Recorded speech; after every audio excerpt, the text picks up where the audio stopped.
Hello, everyone. Dear authors and invited guests, welcome to Technical Session 9D. I am Dhimahi Patel, and this session will be moderated by me. On behalf of Global Knowledge Research Foundation and GR Scholastic LLP, it is my great pleasure to welcome you to the 10th International Congress on Information and Communication Technology, London, United Kingdom. The 10th edition of this conference is being organized in a hybrid mode. The physical event was held on 18th February in London, and the virtual event is being held through Zoom from 19 to 21st February 2025. I hope you will enjoy the knowledgeable and interactive sessions through the day. In this session, we have 6 presentations. Each presenter will be given 12 minutes for the presentation and 3 minutes for question and answers. On 10 minutes, I will raise a gentle reminder. There is another request to all the participants that you all stay connected with us till the closing remarks. If you have any query or update, you can write it to me in the chat box. Now, I'd like to introduce you all to the chair of the session. We have with us Professor Dr. Shafi Pathan.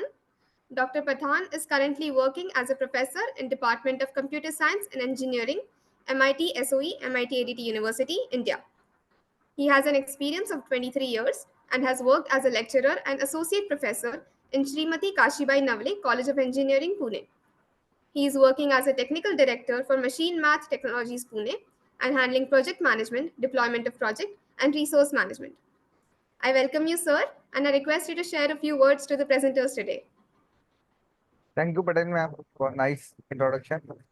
Actually, being a session chair or being involved with the national or international conference is always pleasure for us. We are really thankful to GR Foundation for giving this type of platform to us, where we will be interacting with the research scholars, the people who are working in the field, and we also come to know what are the things which are going in the field, current trends and technology. So I'm really thankful.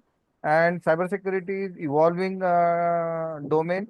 It is coming up very with a massive speed. And being part of this roller and coaster journey, it is always pleasure or it is a joyful journey for us. So thank you to Patel ma'am also. Thank you, ma'am. Thank you, sir. Now we will be beginning with the presentations. Now, first up, we have Nishant Doshi. I would request him to present his study on enhancing transport efficiency through predictive maintenance, a machine learning approach using a NASA turbofan jet engine dataset. Nishant, sir? Yeah. Thank you, ma'am. Am I audible? Yes, sir, you're audible. Yes, you are. Yeah. May I share my screen? Yes, sir. Sure. Thank you.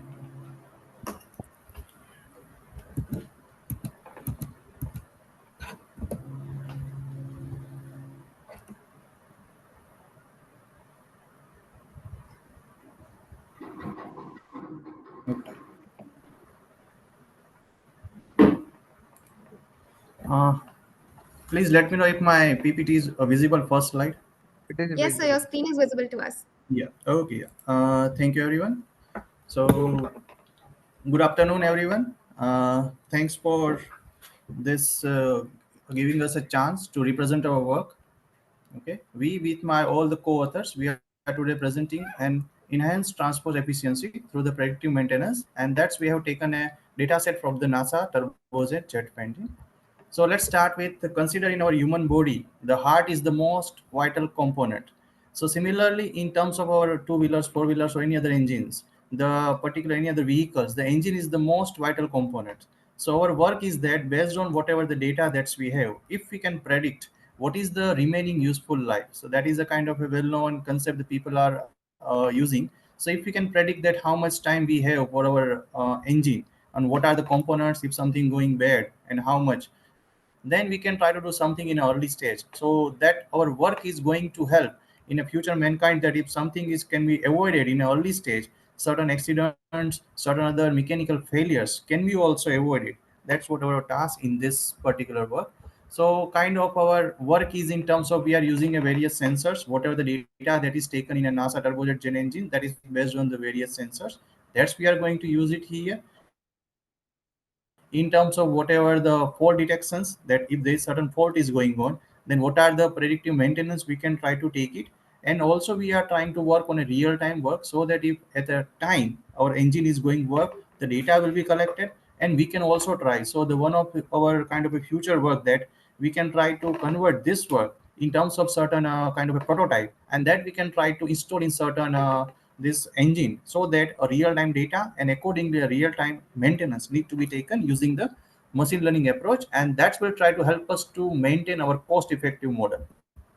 So our objective for this work is that we have to design a particular RUL model, a predictive model using a machine learning algorithms, and then we have to improvise the model's accuracy, so that whatever the data that we have on a real time, we can try to improvise accuracy. And similarly, in terms of a real time applicability, because as I said that our work will be focused on that how our engine is good, so that our vehicle is good. That was our prime objective. That's with that. Now I will hand over this our work to our next co-author, Aneri. Over to you, Aneri. Okay, so I'm going to tell you about how the jet engines actually work and how we came up with this idea. So, jet engines operate on the principle of air compression, combustion, and exhaust thrust. The air enters through the compressor, and where it is compressed and mixed with fuel in combustion chamber. The burning fuel it expands and generates high energy exhaust that spin the turbine, and which in turn power the compressor and produces the thrust. However, they have to endure extreme conditions, high temperature, pressure, and mechanical stress, and making the this makes the real time monitoring a crucial aspect. So here we can see an image of a modern jet engine that is equipped with multiple sensors that monitor the critical parameters like temperature, fuel, flow, pressure, and exhaust output. Our research focuses on utilizing this sensor data to predict the engine failure before it actually happens. So we detect the early signs of the degradation and then estimate the remaining useful life of the engine. So you may see that the traditional maintenance is like waiting for a light bulb to burn out before we replace it, which is very inefficient and expensive. So instead, we use a real-time sensor data to predict the failures before it actually happens. So we have used a proactive approach. So now the actual methodology is we collected and cleaned the sensor NASA's data set, which contains the real world sensor readings. Since it was a raw data, we had to handle the missing values, filter out the outliners using Z score, and then standardize the sensor readings. After that, we termed a health index to track the engine degradation.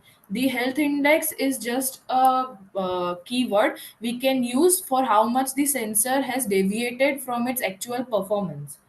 So it is a quantitative measure of engine's condition. We have derived it by combining multiple sensors by applying the reduction techniques and principal component analysis. After this, you may consider health index like a fitness tracker that monitors different health indicators like heart rate or step counts, and then it provides an overall score. Similarly, after that, we used machine learning models for predicting the RUL, which is their major part, that is the predictive maintenance. So we trained the machine using models like linear regression and decision tree for baseline prediction and random forest and gradient boosting for improved accuracy. So what these models actually do is they learn from the historical degradation trends to estimate how much time an engine has before it reaches the failure threshold. And for the last step, we applied a Weibull analysis to estimate the failure probability. That engines actually do not fail randomly, they show signs before failing. So they follow a pattern by varying operation conditions or stress factors. So the Weibull analysis gives us a statistical tool used in reliability engineering and helps us to model the failure probabilities using the shape parameters and scale parameters. So overall, it allowed us to estimate the failure risk at different operating stages, and also for maintaining a maintenance team optimizing the schedule or prevent an unexpected breakdown. And now I'll hand it over to my teammate Ansh. I would like to carry forward with the research directions. Since the aviation industry is evolving rapidly, demanding higher efficiency, reliability, and real time monitoring of jet engines, our research focuses on advanced sensor integration and intelligent analytics to address these challenges, ensuring optimal engine performance and predictive maintenance. The first is AI driven multi sensor fusion. That is, by integrating machine learning algorithms with sensor data, we enhance fault detection, reduce false alarms, and improve anomaly prediction. This allows real-time health assessment of engine component, reducing unexpected failures. The second, we proceed with IoT-enabled wireless sensor networks. That is, traditional wireless sensor pose limitation in harsh aviation environments, whereas wireless sensor network enhance real-time monitoring, data accessibility, and reliability, and reducing maintenance overhead. We move further with the self-calibrating and adaptive sensors. This our approach integrates adaptive learning techniques that allow sensors to self-correct and recalibrate based on operational conditions. So by leveraging IoT, and AI and time analytics, we aim to redefine sensor-based jet engine direction, improving efficiency, safety, and sustainability in the aerospace industry. Our work is a step toward fully autonomous, self-monitoring aviation system, shaping the future of intelligent operations. Our key methodology hardly depends on the graphical analysis of our research. So I would like to elaborate with the graphs. The first is PCA. The code performs principal component analysis of sensor data, reducing its dimensionality from 24 sensors to 2 dimensions for visualization in a scatter plot. The x-axis represents PC1, capturing the greatest variance in the data, while the y-axis represents PC2, which captures second most significant variance. Each point on the scatter plot corresponds to a single observation from jet engine data, with nearby points indicating similar sensor reading. The PC visualization aids in understanding engine health and behavior, providing valuable insights for predictive maintenance models by highlighting clusters, outliers, and trends that inform maintenance strategies and feature selection. We move further with a 3D surface plot that is visualize the relationship between the three variables. Time in cycle, the x-axis represents functional life of machine, director y represents the reading from the first director, and z-axis represents the reading from the alternate director. The face itself show how the detector values change over time. Peaks and dents indicate advanced and low values independently. The color map provides us dimension of uniformity and represently the magnitude of the z-axis. Now we move further with the software proceeds with. We take various sensor parameters like vibration level, temperature, pressure, humidity, and rotation per minute. Once we enter this real-time data based on a sensor model and analysis system, then we get to predict the remaining useful life. And further, it gives us analysis insight and method maintenance recommendation. This way, before and we get the information and which help us for engine maintenance and known as predictive maintenance comfort. Yeah. Now I would like to move further to and give it to Krish Modi. So now let's discuss how predictive maintenance enhances transport efficiency and its future potential. Enhanced transport efficiency. Predictive maintenance significantly improves transport efficiency by extending engine life, reducing maintenance costs, and minimizing unexpected failure. Traditional services method rely on fixed schedules, often leading to unnecessary maintenance or sudden breakdowns. In contrast, our model use real-time sensor data to predict failure before they occur. For example, currently Delta Airline have reduced their flight delays by 98% using predictive maintenance. So we suggest that using our model, we can reduce many failure of the engine before it occurs. Key parameter integrated. Our model integrates three crucial metrics for better accuracy: remaining useful life, is, degradation score, health index, and other things. Proactive issues monitoring and future scopes. By continuously monitoring RUL, companies can prevent failure and reduce downtime and optimize maintenance schedule. The future of predictive maintenance includes AI and deep learning enhanced for improved fault detection, IoT and edge computing for real-time processing, and blockchain-based security to protect sensor data. Hello. I'm sorry for interruption, but this is a gentle reminder that your 10-minute mark is passed. Okay, so now that's end from our side. So I would like to express our gratitude to the reviewers, session chair, ICICT conference organizer, and our college PDP management to support us. Thank you. Any questions from your side?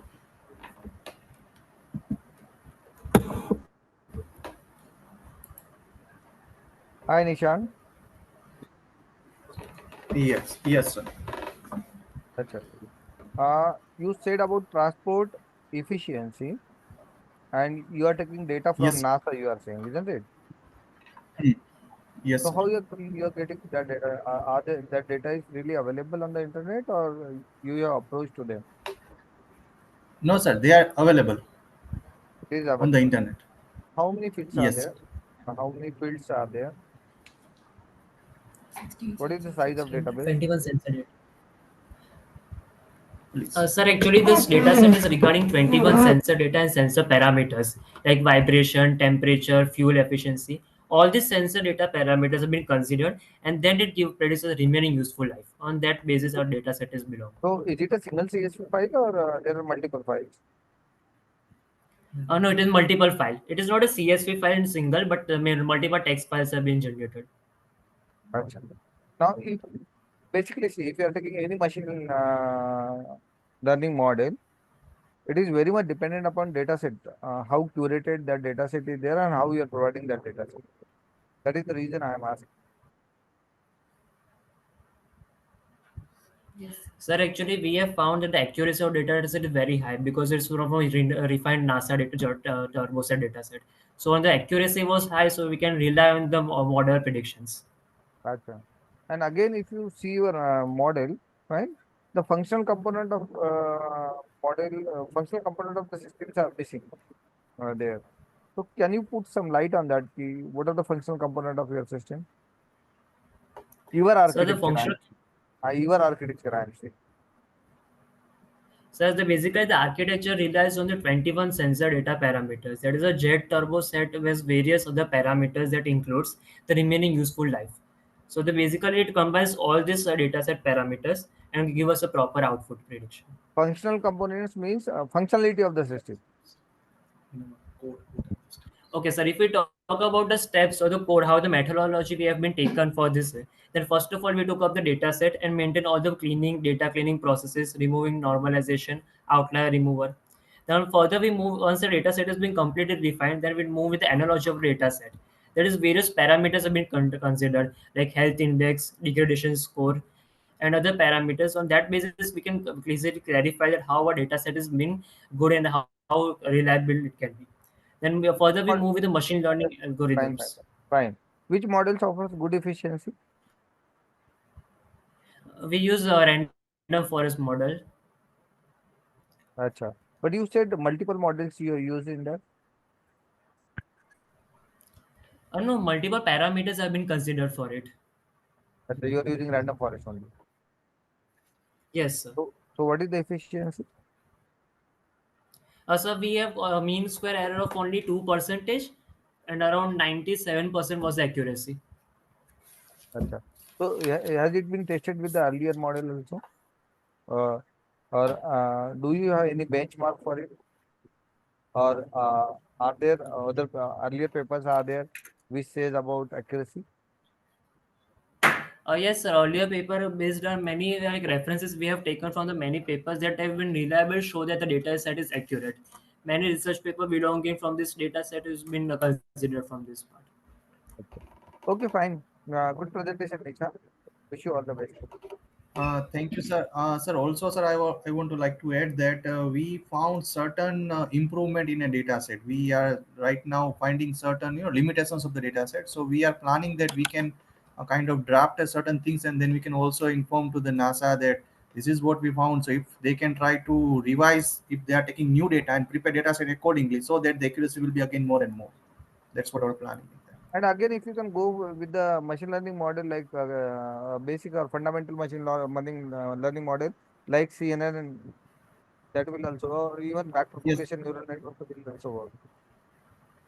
Yes, sir. Sure, sir. We also consider other models also that see how that we are going to get accuracy, and if there is certain things in a data also, then also we can try to do the rectifying the data. Okay, good work, Nishan. Sure. All the best. Thank you, sir. That your input is also good, sir. Thank you. Yeah, all the best. Okay, thank you, Nishant and team. Now, next up, I would like to call Dario Lombardi to present their study on innovative tools in nursing education. The impact of serious games and ChatGPT on instructional design. Hi to everyone. Can you see it to me? Yes, sir. Okay, can you make me able to share my screen? Sir, you will be able to share your screen. Okay, now I can share it. Perfect. Can you see it? Yes, sir, we are able to see it. Okay, perfect. So, hi to everyone. I'm Dar Lombardi from the University of Foggia, and today I will present to you my article entitled "Innovative Tools in Nursing Education: Impact of Serious Games and ChatGPT in Instructional Design."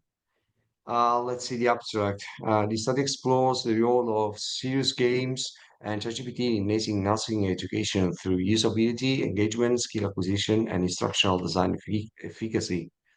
Employing the ADDI model, serious games and ChatGPT were assessed for their contributions to experiential learning and cognitive scaffolding. Results show complementary benefits between serious games that foster clinical skill and development of procedural retention, while ChatGPT supports structured and efficient instructional planning. So, which was the background, the rationale? We know that modern nursing education requires integrating active learning methodologies like problem-based learning and inquiry-based learning. The problem-based learning emphasizes critical thinking and real-world problem solving. The inquiry-based learning fosters inquiry and evidence-based practices. You know that digital tools like serious games and artificial intelligence are redefining learning paradigms.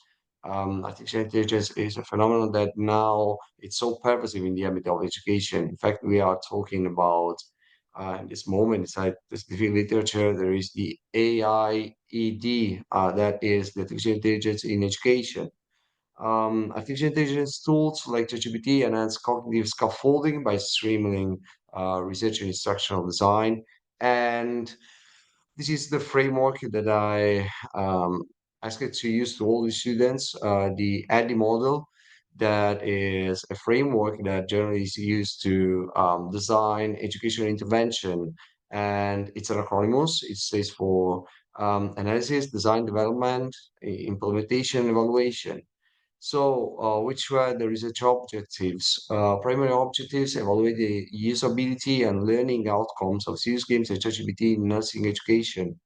Then assess engagement levels of motivation among nursing students and analyze the transferability of skills acquired through serious games and artificial intelligence tools.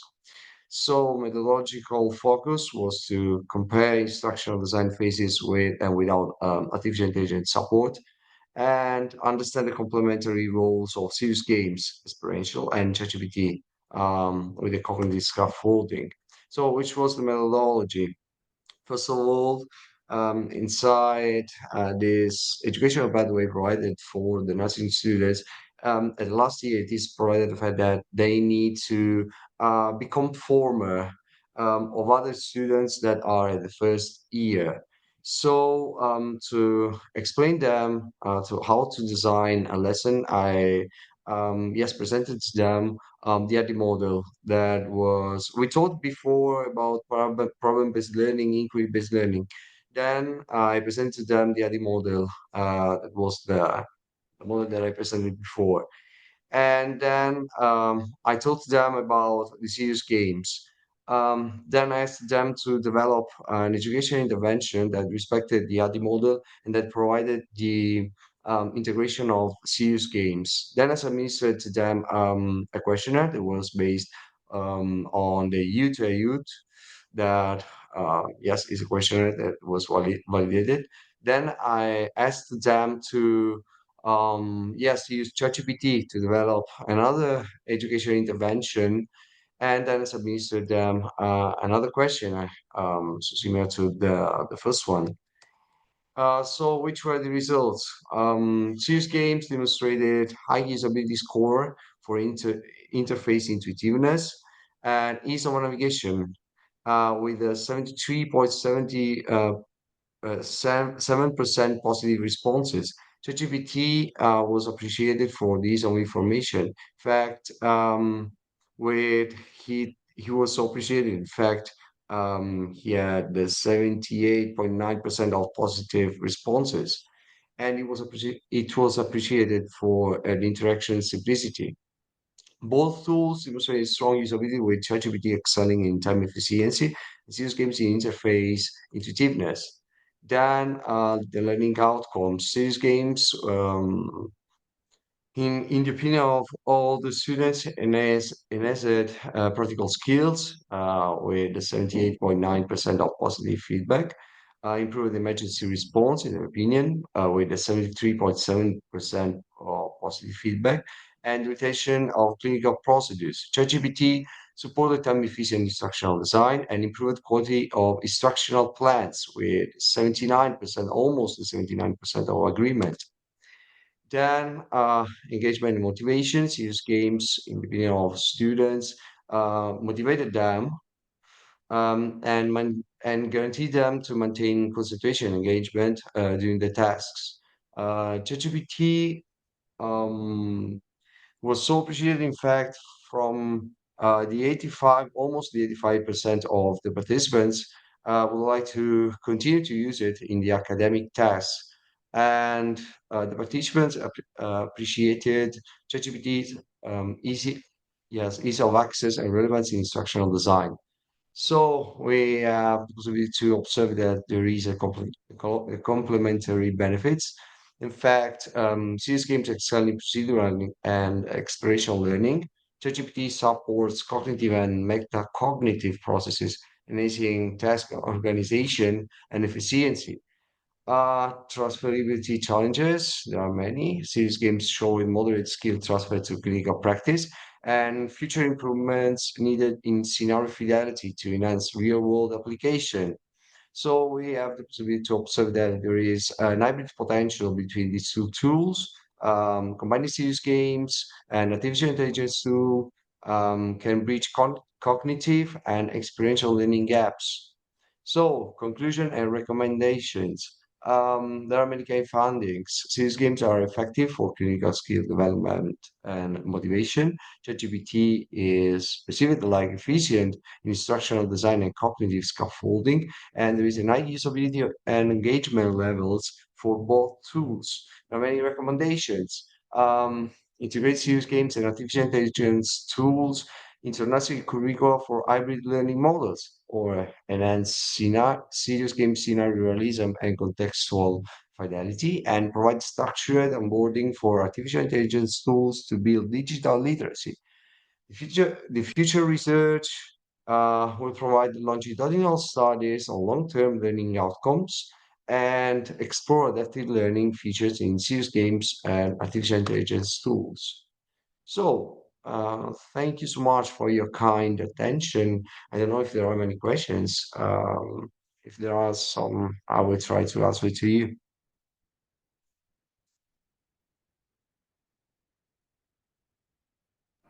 Hi, Dario.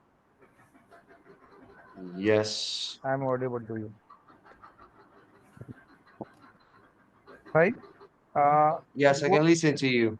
Yeah, Not so much, but yes, I can listen to you. yeah. What were your findings? What your results say?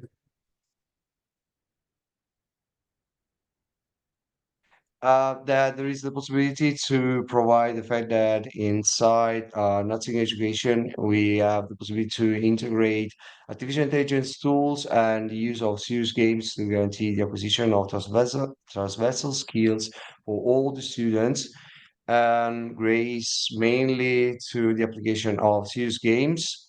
And then with the artificial intelligence tools, we could guarantee to them the possibility to have access to the of yes, to acquire cognitive and metacognitive skills for the designing of new lessons and educational intervention.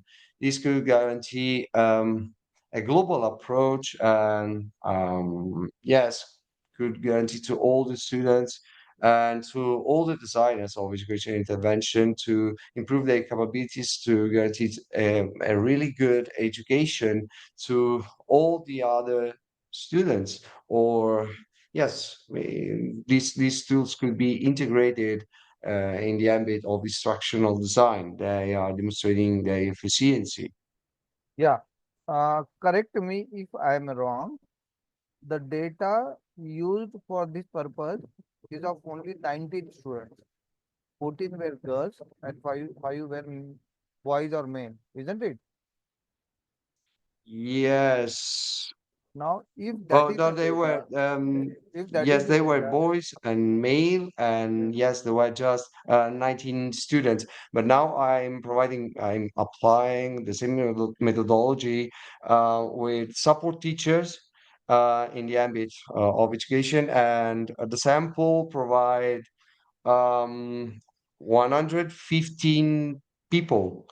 And so I'm conducting many longitudinal studies with a sample that is bigger. And there are, yes, male and female students and teachers. if that is the data volume of the data, then making a generalized comment or making a comment saying that it is a research, I will be a bit apprehension for that. Fine. To see that you will increase the data or at least a minimum bare minimum data which is required for the research. You take that data, right? It is all from my end.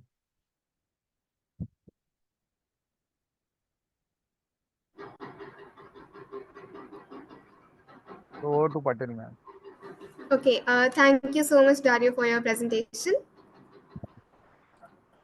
Thank you so much to you. Thank you so much. Now I would request Ravi Chandran to present his paper on page level recognition and reordering of handwritten documents, a review. Yes. Hi everyone. So I'll be just sharing my screen. Just give me a second. So hi everyone. So I'll be presenting my paper. So page level recognition and reordering of handwritten documents, a review. So I am Ravi Chandran from Vidyavardhaka College of Engineering, Mysore, Karnataka, India. So basically we have researched on the page level recognition and reordering of handwritten documents. So this is a review paper. So this is the table of content. So introduction, problem statement, objectives, literature review, conclusion, and future works. So if we see handwritten documents often requires digitization for archival analysis and accessibility. However, recognizing page level content and ensuring the correct order of handwritten document. So it poses a significant challenge due to inconsistencies in handwritten styles, page layouts, and document quality. So our work explores advanced methodologies for page level recognition and reordering of handwritten documents to enhance document understanding. So if we see our problem statement, so mainly, so we'll be working on such manuscript notes and historical records are often scanned and stored digitally. The absence of an efficient system for recognizing content and reordering can lead to loss of information and indoor accessibility. So current system struggles in this. So we are working on this problem. So the objective of this review paper is to analyze state-of-art methods for page-level recognition and reordering of handwritten documents, focusing on improving document digitization and archival systems. Our study aims to enhance optical character recognition and document layout analysis techniques by integrating advanced deep learning models such as vision transformers and transformer-based language models by addressing challenges like handwritten variability, complex layouts, reading order misalignment, and so on. So the framework which we are following for our product is project or our researches. So handwritten data set. So basically we are working on ICDR 2024 data set. So and we'll be having a page level recognition. So the recognized page will be evaluated by matrices. And then afterwards, if there are 4 to 5 unordered pages, so we'll be reordering it. So we are currently working on this. So this our research part contains the evaluation metrics for page level recognition. So if we see there is a character error rate and word error rate. Alternatively, there can be a character recognition rate, which is the inverse of that. So error rate is computed by using S plus D plus I divided by N, that is number of substitutions, number of deletions, number of insertions. N is the total number of instances in the reference text. The recognition rate is given by 1 minus the error rate. So for the entire page level, we'll be just doing the summations. The summation of that CRR will be page level CRR, and page level WRR, word recognition rate, will be a summation of that. So this is the literature review which we have done. So if we see in our first paper which we reviewed, the objective of this paper was to introduce new metrics for page level assessment of HTR. So and if it combine, when we see the evaluation column, so here we can see it combines WR and bag of words WR BWR to access reading order. And the second paper, so it leverages generative language model for text recognition without vision encoders, and it outperforms state of art on multiple benchmarks. And similarly, the paper 3, which we reviewed, it uses pre-trained transformer models for OCR. So state of art performance on OCR tasks. And the recent paper, it follows vision transformer based approach for handwritten text recognition. So it outperforms CNNs and uh, on various data sets. So, and the next paper, it detects reading order in handwritten documents. So, and then the next paper which we have reviewed is it reorganizes OCR detected text blocks into a current reading order for rich text images. So it improved reading order comprehension for blind users. And when we see the next paper, it gives end-to-end recognition of handwritten paragraphs. So here we can see the CER on different data sets. So it was 1.91 for RAMES dataset. For IAM dataset, it was 4.45. And the next paper which we have reviewed is comprehensive review of methods for offline HTR. So, and then the final paper is recognize paragraphs from OCR results using GCNs, improved logical ordering and reading flow. So, so the papers which we have reviewed, so it uses most of the papers they'll be using CNN, and some papers are using vertical attention networks, and most of the papers which we have reviewed are using OCRs. But the recent paper, it is using vision transformers, so which outperforms all the other things mentioned. So when we see the applications of page level recognition, so it is historical preservation of documents and administrative record management, education as well, uh, for e-learning and all for everywhere we can be using page level recognition and reordering. In healthcare also it can be used in business process automation, accessibility and NLP research as well. So when we talk about the conclusion, so the evaluation metrics, so CER and WER provide a reliable measure of page level recognition accuracy. CER detects fine-grained errors in degraded handwritten. WER ensures semantic coherence, crucial for legal and historical documents. Unsegmented approach benefits. So our research shows that unsegmented approach in page level recognition outperforms segmented approach, better contextual understanding, reduced error propagation, and higher efficiency. So when we talk about the key advances, so vision transformers and large language models outperforms traditional CNNs in feature extraction and text decoding. So the hybrid architecture enhances recognition accuracy and page reordering. So the challenges is with the complex layouts within the pages. So the future scope, hybrid models which combines unsegmented methods with localized enhancement, and semantic integration improves recognition accuracy and con context relevance. The takeaway from our research is, so the unsegmented approach paired with CR and WR and powered by vision transformers, so it creates a new benchmark for handwritten document processing. So thank you.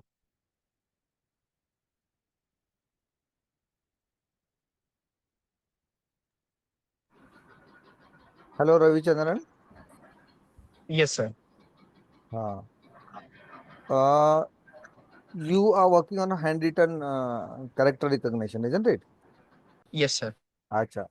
But you said that the new model that is image. What is that model? VI image Sir, VIT, that is Vision Transformer model, sir. vision transformation model. And for that, in conclusion, you have written some parameters on which, based upon which it can be calculated, isn't it? In a conclusion, there were some parameters also given, isn't it? Sir, based on, yes, sir, based on the CR and WR, that is CR and WR. Yeah, yeah, as per the, yeah, yes, character, yeah. character But error rate and word yes, error rate. yes, yes. But that comparison I was not able to see in your presentations. And also, architecture was also missing in your presentation. Ravi Chandran. Yes, sir. Yeah. Can you say something about it? First is the comparison in Yes, sir. for which the it is given, isn't it? For which uh, for the model you have given. First thing, and second thing, architecture of your proposed system. I was not able to see. Can you say something about it? Sir, basically, this is our review paper. So, literature review paper. So, we have uh, reviewed almost 22 papers. So, Hmm. we have, after reviewing and after evaluating with CR and WR, so we Hmm. had different architectures like OCRs. So, different OCRs was there, decoder only transformers, transformer based OCR models, vision transformers, and graph neural network, plus uh, many Acha. different Yes, yes, right, archi. right. What Yes, about sir. what about data set? How many elements are there in the data set? How many pages are there in the data set? Sir, the entire data set is containing 3,500 pages. So each page is having a unique data set. So this is a ICDAR data set, which was given for a computation itself. So so we Yeah, have taken and we are evaluating using that data sets. uh, is it a labeled or non-labeled data set? Sir, it is a labeled data set. So we have the transcription document over there itself in .txt file. Acha. And it is for English language only, isn't it? Yes, sir. We are working currently only on English language itself, sir. Acha. So can you tell me ki if it is if you are done say that if you are done with the English, that same model can be used for your local language. Sir, as per our review, this vision transformer based architectures, so it gives a better result in over there itself, sir. Over there also. Fine. Ravi Chandran, good work. Keep it up. Wish you all the best. It is all from my end. Over to Patel ma'am. Thank you. Thank you, sir. Thank you, Ravi Chandran. Now, coming next up, I would like to call Khanisani and Lobu to present their study on principal component analysis of ICT adoption among students in developing countries.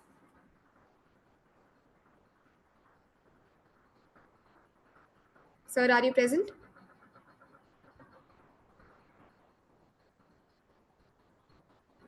Khanisani, sir?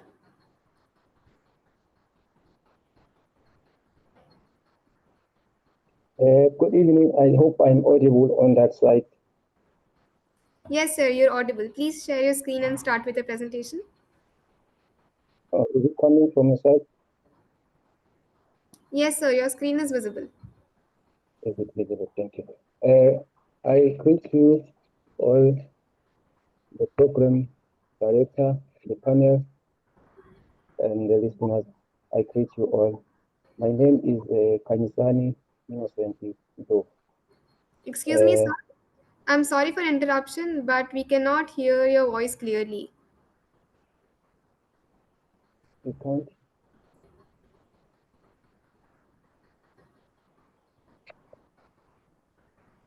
Is this right now? You hear me? Your voice is sounding blurry at the moment, sir. I'm audible now? Yes, sir, you're audible now. Thank you. Okay, thank you so much. My name is Kanisani Innocent Ndovu. from the Durban University of Technology, Durban in South Africa, under the Department of Information Technology. I'm here to present my research topic, written as the principal component analysis of ICT adoption among students in developing countries.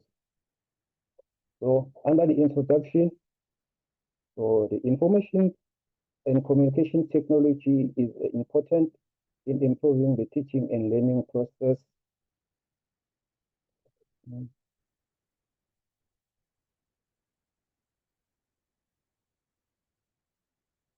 Sorry.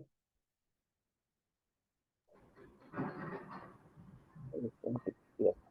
Information technology, information and communication technology is important in improving the teaching and learning process in schools. Despite the effort of integrating ICT in education, there are some challenges that are persisting in developing countries. So this study is trying to identify factors and analyze those factors that are influencing the widespread adoption of ICT among students in secondary school, especially in the sub-Saharan region. These major factors are highlighted in different studies. According to O'Connor, Omejo, and Omena in 2023, 2021, I mean, rural secondary schools lack in ICT infrastructure. According to Haji, Moluhanga, and Park in 2017, they reported the lack of ICT skills in ICT adoption. So, to narrow this gap, this study is willing to find out more factors affecting the widespread adoption of ICT in rural schools. Finally, this study conducted a comprehensive SRR to analyze, discuss, and identify the significant factors. Under the methodology of this study, we applied we used the common or prominent databases, which is the Scopus and Web of Science, to collect sufficient data in this study. A static method was employed and exported to RIS and node format and populated to an Excel spreadsheet. The reason for that, Aruleva and Jerry in 2022, they also recommended the Web of Science and the Scopus with the quality of content of ICT and science publication. So in the collection of data, we used the method which is a search strategy that we use to collect the sufficient data.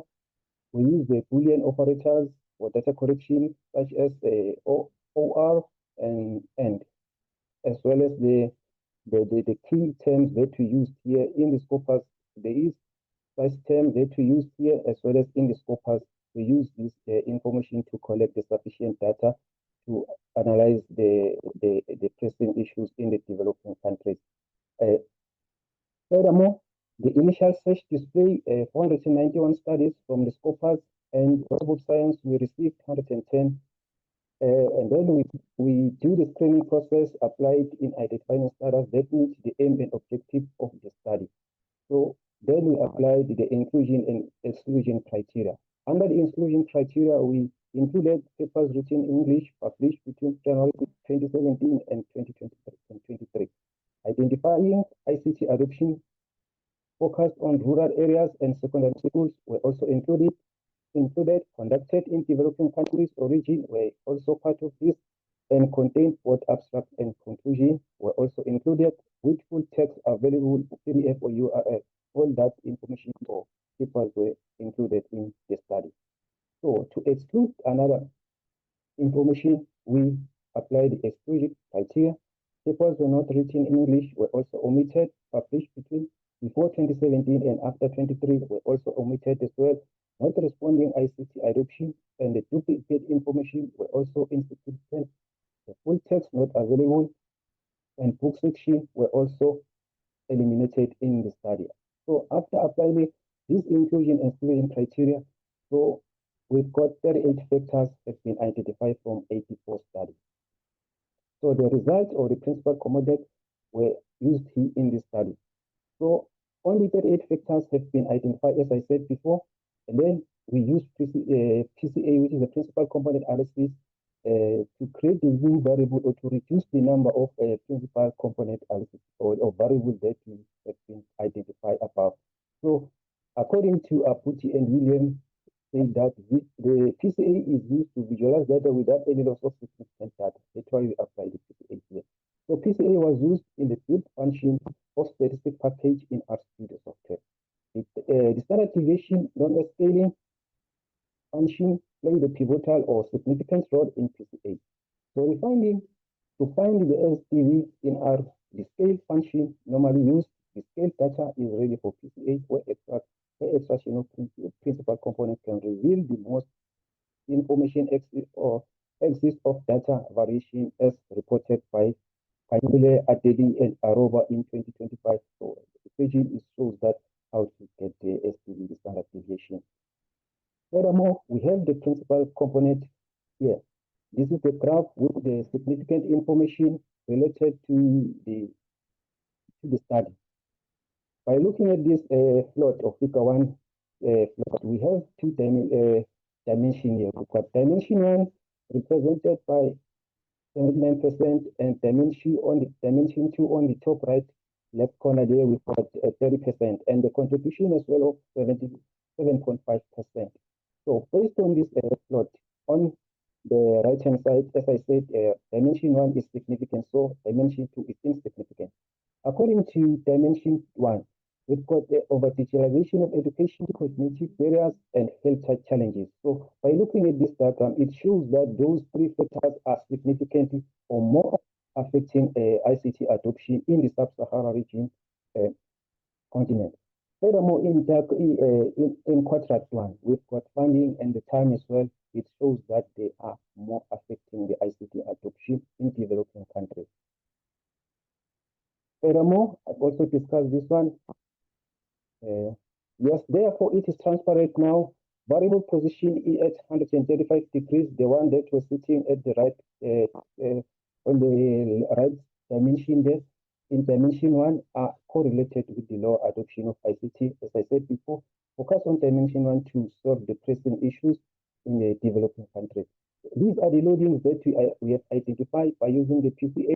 So we have decided to take the 6 principal components and eliminated the other one. The reason for that is because all the eigenvalues that are written here is greater than or equal 1. So if you see the eigenvalues here, they start from 3 to the lowest number. So that's why we extracted all the information that were less than 1. So it means that those information were insignificant. And the percentage of variance as well, it shows that 70%, 79%, as well as the cumulative variance is also giving us the 79%. Furthermore, the loadings, so as I said before this, we presented the loadings above here. This one explains 79% variance observed in the original data set, followed by PC2 with 30%, PC1 and PC2 contain more information. I also highlighted that information. Furthermore, variables are considered strongly correlated in the above information. This is the discussion of the findings that we got in study.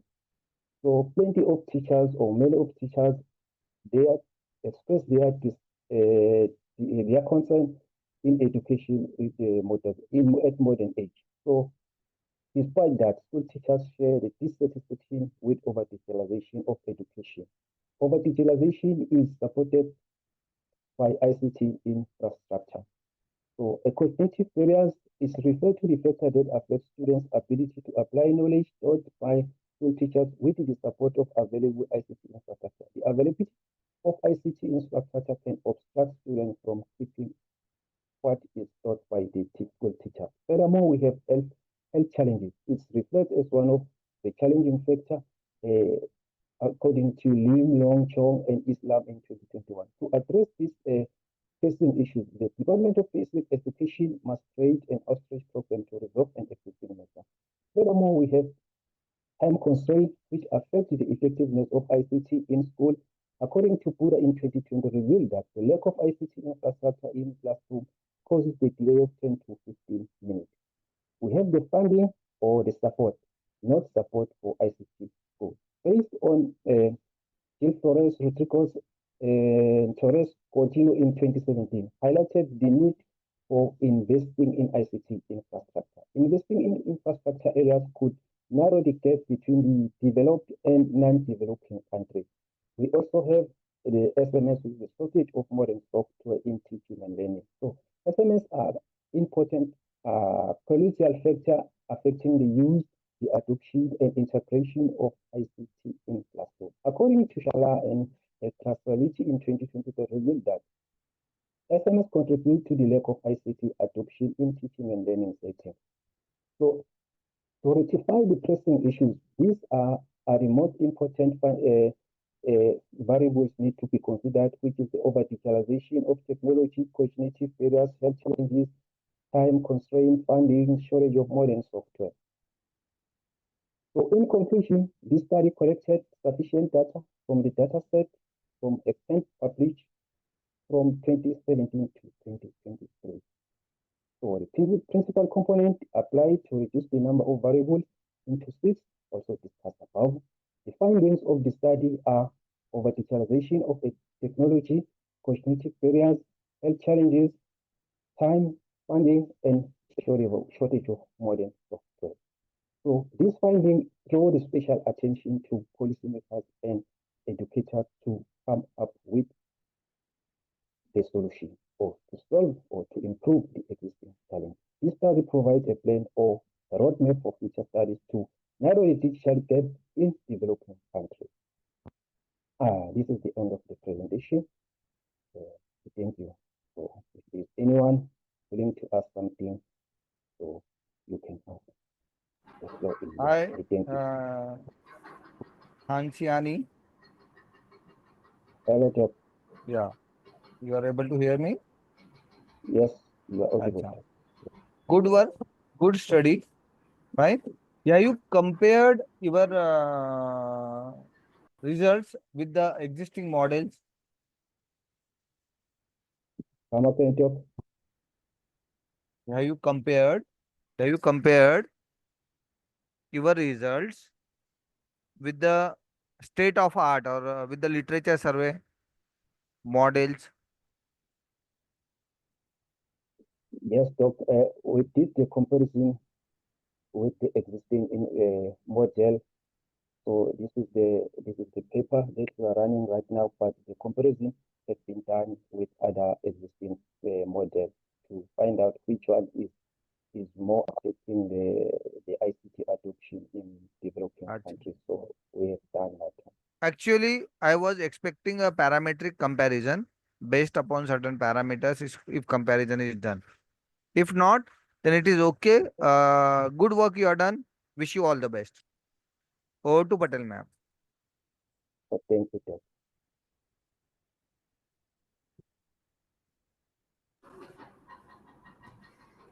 Thank you so much, sir, for your presentation. Thank you very much. Sir. Now, next up, I would like to call Pesta Simbolon to present her study on professionalism of expert staff in the Indonesian House of Representatives, DPRRI, from a public policy perspective.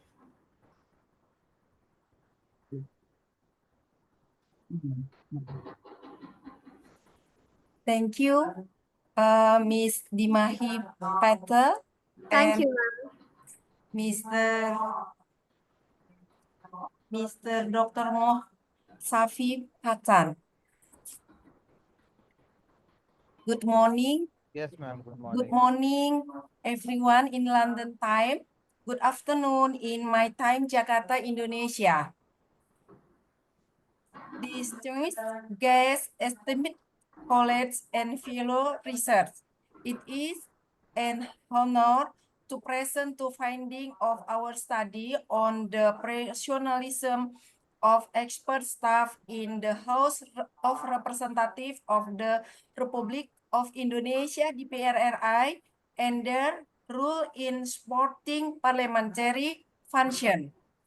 In an era where governance is increasingly shaped by digital transformation and data-driven decision-making, the effectiveness of legislative bodies depends not only on elected representative, but also on the expertise their supporting professional. The study explored the competence, challenge, and contribution of expert staff in enhancing legislative, budgetary, and oversight function within the PRRI. By examining their professionalism, we aim to provide insight into how institutional support and capacity building can strengthen parliamentary performance. Excuse me, ma'am. Yes, I'm very sorry to interrupt, but do you have a PPT or a presentation through which we can see what your study is? yes, yes. Do you have a Just a PPT? moment. Yes. Thank you. Yes, ma'am, we can see it. Yes.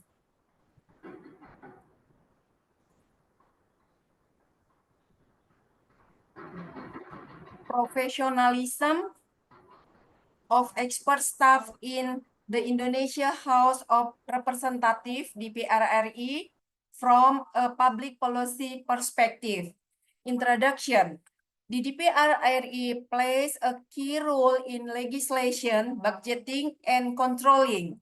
Expert staff support DPR performance through analysis and policy recommendation. Challenge non-transparent recruitment and clear competency standard and suboptimal performance evaluation.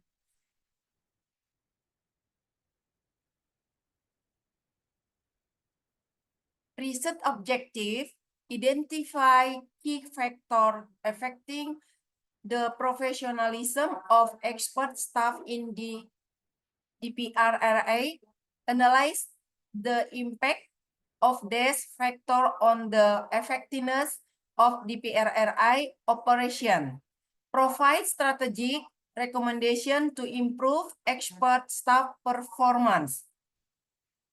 Theoretical framework, legal function theory, regulation as a tool for social control and conflict resolution, institutional theory, stability and legitimacy of organization in expert staff management. Accountability theory, expert staff responsibility in supporting the legislative function of the DPRRI. Human capital theory, the value of expertise, skill, and continuous professional development in organizational performance. Theoretical framework, public service motivation theory, how intrinsic motivation influence expert staff commitment and efficiency. Governance theory, emphasizing transparency, efficiency, and technical standard in expert staff management. Competency-based theory, highlight the need for structured recruitment and competency development to enhance performance. Research methodology, approach qualitative analysis techniques, and 544 thematic and grounded theory analysis, data triangulation from interview, observation, and official document, research subject, expert staff, DPR member, and DPR secretariat official. Research diagram of professionalism gap.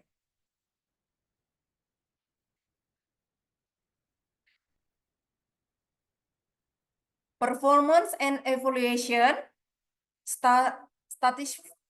satisfaction with salary and compensation, job satisfaction and motivation, work management and coordination, comparison with industry standard, quality of support and contribution, improvement, structure and organization, compensation component, qualification and competence, professional development and career path, recruitment and selection, role and responsibilities, challenge and barriers. Research finding, professionals factor. Categories and percentage covered. Number 1, work management on coordination 2.75%. Number 2, compensation component 2.057. Qualification and competence 2%. Recruitment and selection 1.85%. Performance and evaluation 1.68%. Professional development and career path 1.56%. Comparison with industry standard 1.39%. Challenge and barriers 1.38%. Structure and organization 1.36%. Rule and responsibility 1%. Quality of support and contribution 0.92%. Satisfaction with salary and compensation 0.89%. Improvement 0.77%. Job satisfaction and motivation 0.60%. Pearson correlation analysis. Strong positive relationship. Salary and compensation satisfaction, work motivation 0.43. Quality of support, performance evaluation 0.40. Work management, quality of support 0.37. Moderate relationship, work management, workplace challenge 0.36. Compensation satisfaction, qualification 0.636. Leadership style, staff productivity 0.34. Weak negative relationship, organizational structure, quality of support minus 0.02. Challenge, lack of transparency in recruitment, uneven workload distribution, lack of performance-based evaluation, limited career progression pathways, weak leadership development program, insufficient use of technology for task automation, inconsistent communication between departments, public skepticism about the effectiveness of legislative support. Conclusion and policy implication.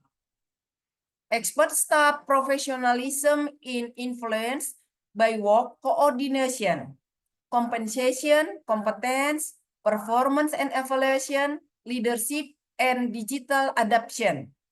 Strengthening transparency and performance-based system will enhance the effectiveness of DPRRE expert staff. Addressing workload distribution, organizational culture, and technology adoption can improve efficiency and job satisfaction.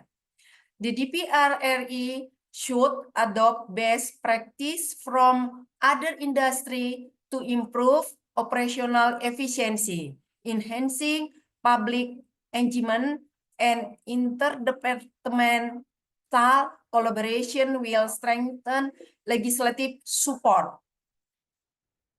Recommendation, improve transparency in recruitment and competency standard, provide performance-based incentive, develop an objective data-driven evaluation system, strengthen career growth and leadership training initiative, enhance workplace ethic and accountability measures, increase investment in digital tool and automation, foster interdepartmental collaboration and streamline communication, improve public engagement and transparency on policy decision. Thank you so much.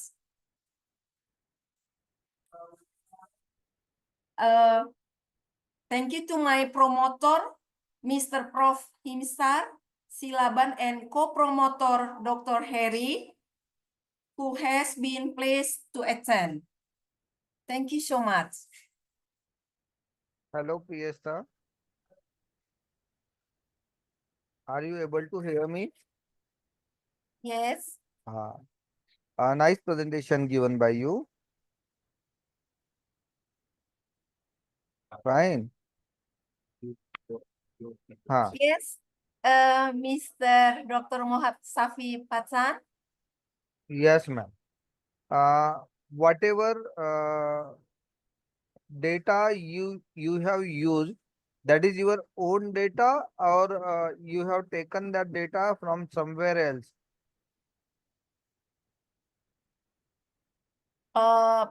Please. For for Please. this research, data set or information used is generated by you only, or it is from some sources, some other sources?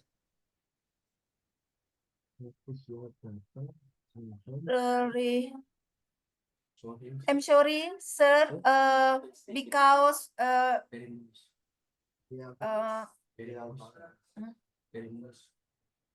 very nice masjid in near to my home.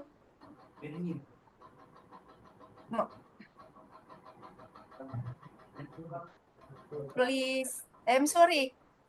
Okay, May okay, you okay, masjid near to my okay. home. Yeah, yeah, Yeah. yeah, yeah. Okay, Piesta ma'am. Nice presentation. Wish you all the best. Thank you. You. Over to Patel. Thank you so much, Dr. Muhammad Safi Patsan and Miss Dimahi Patel. Thank you. Thank you so Thank you, ma'am. Thank you, ma'am. Okay. Lastly, I would like to call Shamil Shea Mardanov to present their study on supporting internships of pre-service teachers by a digital platform. Shamil sir, are you present here?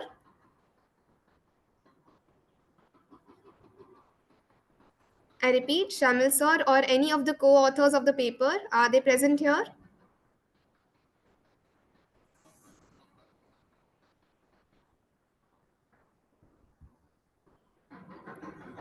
All right, I will start with the conclusion ceremony then. I sincerely thank our authors for their excellent presentations and contribution in this session, and all our participants for being a part of this international conference. I hope this session was informative enough. We, on behalf of the whole team, thank you for the support during this 10th version and all the previous 9 versions of the conference. We will be happy to have you in the 11th version in 2026. All the presenters will be getting their digital certificates through email within 2 working days. Further, all the papers have already forwarded to the Springer. The publication will be live within 6 months. Kindly cooperate with the team of ICICT 2025. I would also like to thank our session chair, Professor Shafi Pathan, for chairing our session, extending a token of appreciation for your valuable presence, sir. And I will request you to share any closing remark you may have for everyone.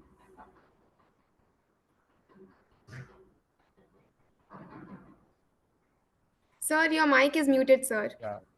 Thank you, Patel. It was nice to interact. Researchers across the globe.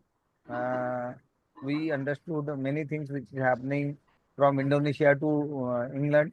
What are the things which are going in the research field? Uh, some of the research are really good. Direction was good, and definitely it will give the very good result. some one or two papers requires more efforts. They are in infant stage, you can say. Comment has been already delivered so to researchers. So at the end, I'm really thankful to GR Foundation and Amit Joshi sir. Thank you to Patel also. She was continuously available and guiding us how to do, what to do, where to do, and all these things. And Thank you. I'm happy. Thank you very much. And definitely, I will be looking forward for many more event to come. And I once again congratulate to the team ICICT 2025, and I wish you all the best to all the authors once again. Thank you and good day. Thank you, sir. Now, before we conclude this session, I would request everyone to switch on their camera for a quick snapshot of the virtual conference.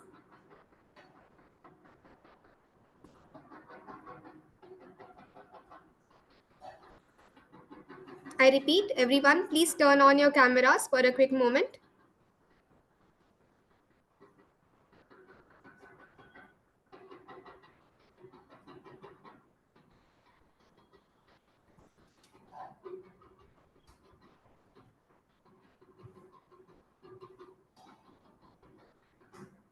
Okay, thank you, everyone. Have a great day ahead and take care.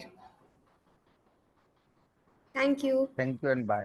Thank you. Thank you.